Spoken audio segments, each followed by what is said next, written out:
अखिल भूमंडलीय सर्व शिरोमणि मुनि समाज के संस्थापक आदि मुनीश्वर योगेश्वर सद्गुरुदेव शिव मुनि महाराज की जय। उपस्थित मुनि वृंद, साधु सज्जन वृंद, संत वृंद, साधक वृंद, आध्यात्म ज्ञान के जिज्ञासुओं और प्रेमियों, आप सभी को मेरा कोटिशः नमन, सप्रेम जय जीव। तो आध्यात्मिक चर्चा चल रही है और हम लोग सद्गुरुदेव शिव मुनि महाराज रचित ग्रंथ सत्य सुंदर और स्वतंत्र विचार पर चर्चा कर रहे हैं। अध्याय 15 पर चर्चा हो रही है। शीर्षक दिए हैं सद्गुरुदेव आत्मा का महत्व और उससे हमारा संबंध। बहुत लंबा चौड़ा है ना, समझाने के लिए लिखे हैं। कल जो चर्चा हुई थी उसमें से एक लाइन पढ़ते हैं, है ना। यह सर्वशक्तिमान मन हमारा है, हमारे में है और इसमें कोई भेद नहीं है। यहाँ तक कर चर्चा हुई। यह सर्वशक्तिमान मन किसका है? हमारा है, और हमारे में और मन में कोई भी भेद नहीं है ना। हमारा हम क्या है? आत्मा, और आत्मा के अंदर मन है। मन और आत्मा में कोई भेद नहीं है ना। यही मन जो है ये कोई भी प्रकार से पकड़ा नहीं जाता ना। नैनंग छिदंती शस्त्राणी नैनंग दहती पावक न चैनंग क्लिद्यंत्यापो न शोषति मारुतः। इसी मन के ऊपर है ना। आत्मा और मन, शरीर सब कुछ एक ही है, लेकिन स्थूल शरीर जहाँ अभी हम लोग हैं इसके अंदर में भी मन है, और मन का प्रभाव इस शरीर पर पूर्ण रूप से पड़ता है। इसको समझा रहे हैं सद्गुरुदेव, है ना। आगे पढ़ते हैं। आत्मा चेतन है और चेतन का यह स्वभाव है कि मनन करे, और मनन करता है वही मन है ना। जो मनन करता है वही मन है।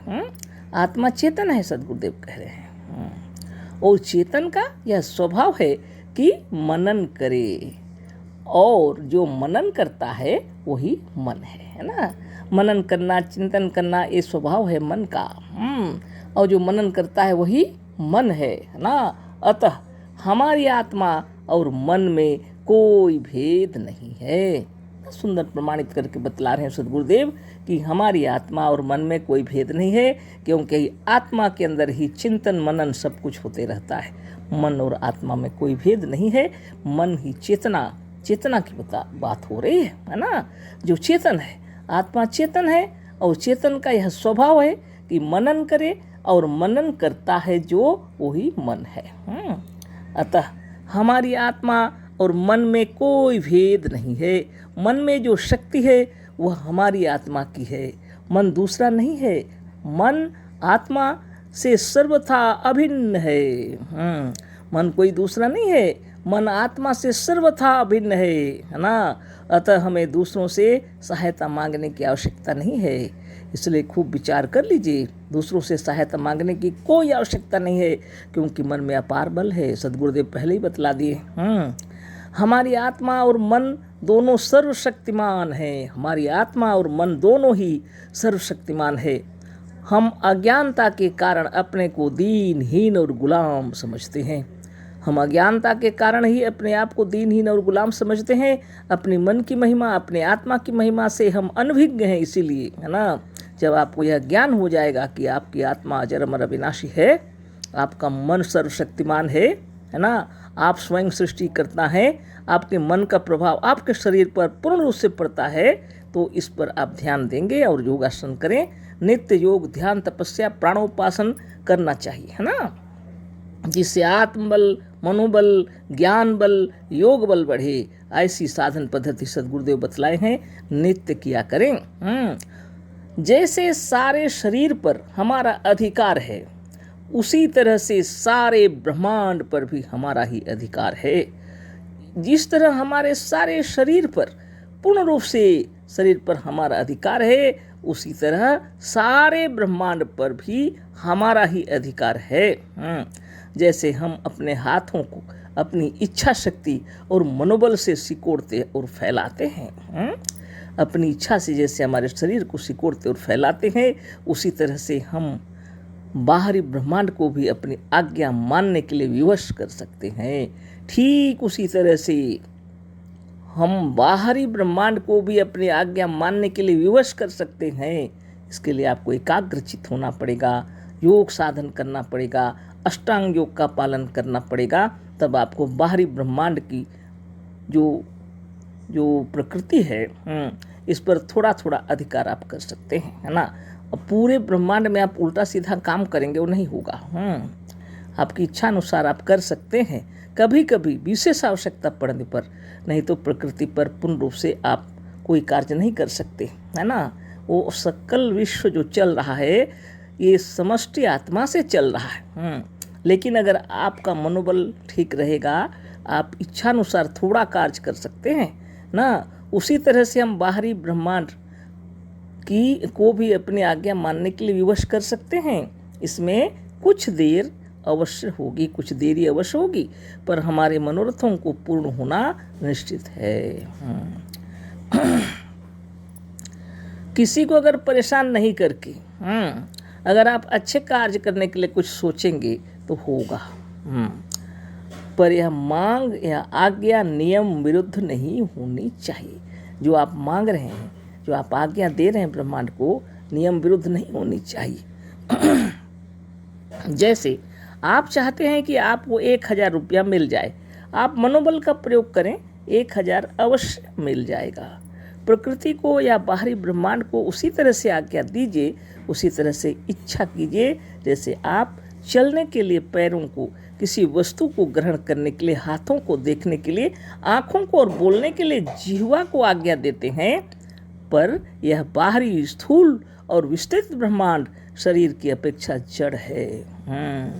अतः इसे यह भी बतला देना चाहिए कि यह 1000 किस तरह से, कैसे, किस मार्ग से या किस बहाने से मिले, है ना। जो 1000 रुपये का यहाँ उदाहरण दिया गया है, कैसे मिलेगा, किस मार्ग से मिलेगा, ये तो अंतरात्मा आपको बतलाएगी ना, है ना।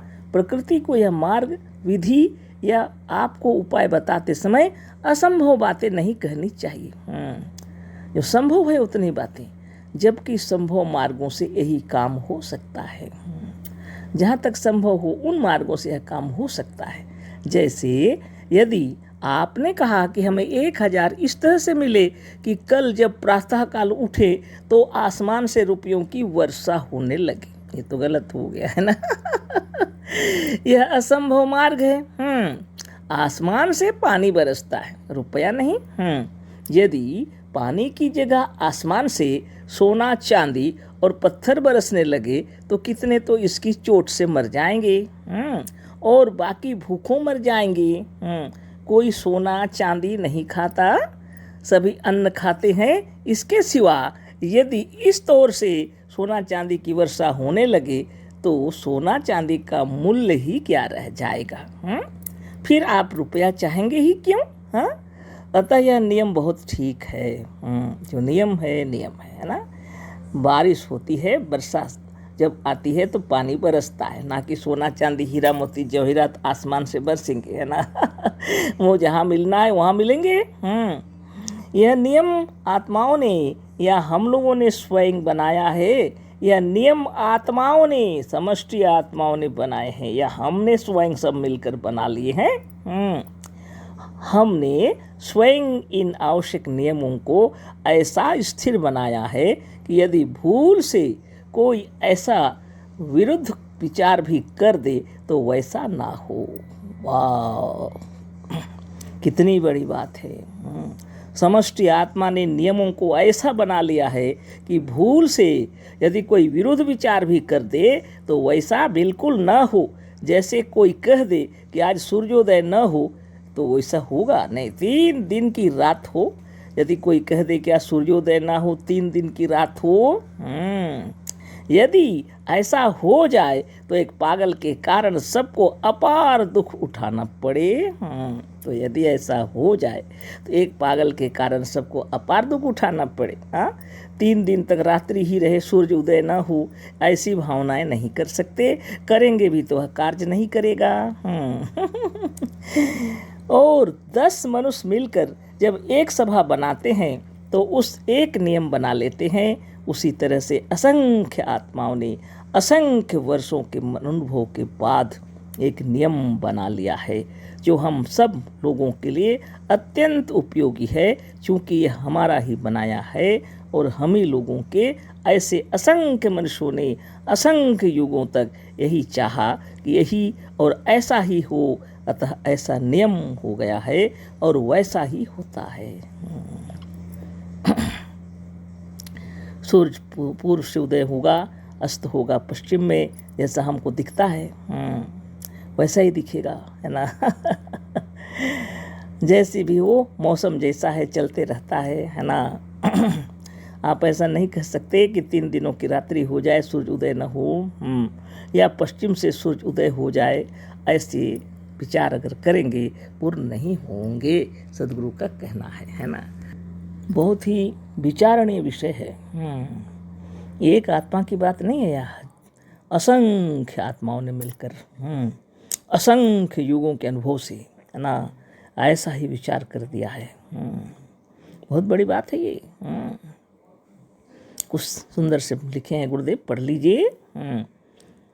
उसी तरह से असंख्य आत्माओं ने असंख्य वर्षों के अनुभव के बाद एक नियम बना लिया है, जो हम सब लोगों के लिए अत्यंत उपयोगी है, क्योंकि यह हमारा ही बनाया है और हम ही लोगों के ऐसे असंख्य मनुष्यों ने असंख्य युगों तक यही चाहा कि यही और ऐसा ही हो, अतः ऐसा नियम हो गया और वैसा ही होता है। एक यात्री का उद्देश्य आम खाना होता है, वृक्ष गिनना नहीं। हमें 1000 रुपया चाहिए, वह संभव तरीके पर मांगने से भी अवश्य मिलेगा, तो हम असंभव तरीके पर क्यों मांगें? 1000 रुपया प्राप्त करने का जब असंभव मार्ग भी वर्तमान है, तो असंभव मार्ग का अवलंबन क्यों किया जाए? जैसे यदि आप कपड़े का व्यापार करते हैं तो कहिए कि आज से हमारी बिक्री इतनी बढ़े कि 1 महीने के भीतर हमें 1000 का लाभ हो जाए।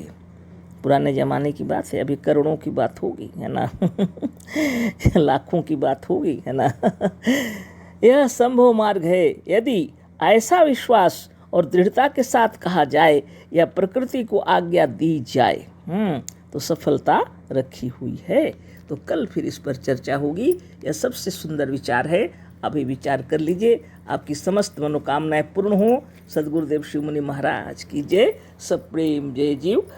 अशेष धन्यवाद, कोटिशः नमन।